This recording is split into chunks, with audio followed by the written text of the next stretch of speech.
Šta si uradio s profesorom? Zatvorio sam ga u mom podrumu, kao i doktora. Pa ti nisi normalan. Sad će dići uzbunu, čovječa. Sve su priznali. Da su plaćeni, da su organizovani, da pripremaju velike akcije. Zato on večeras leti u New York. Ko leti? Podstanar. Gde je on sada? Kod novinarke na ručku. Propali smo ako nam pobegnu. Hajdemo.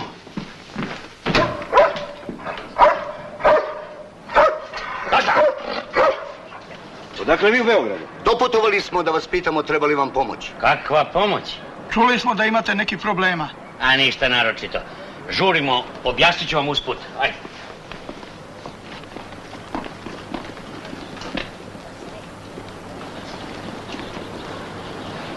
Ovo su na sinovi.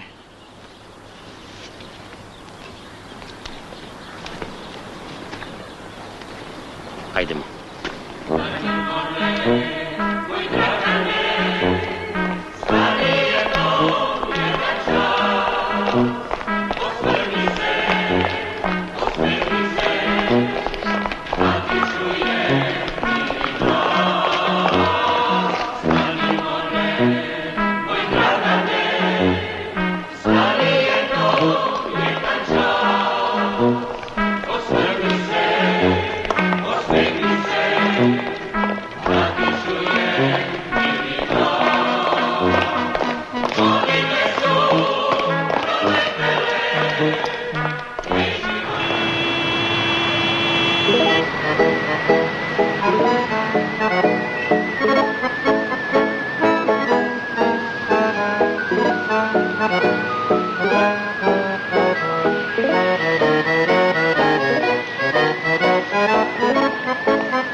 Okrećite Beograd!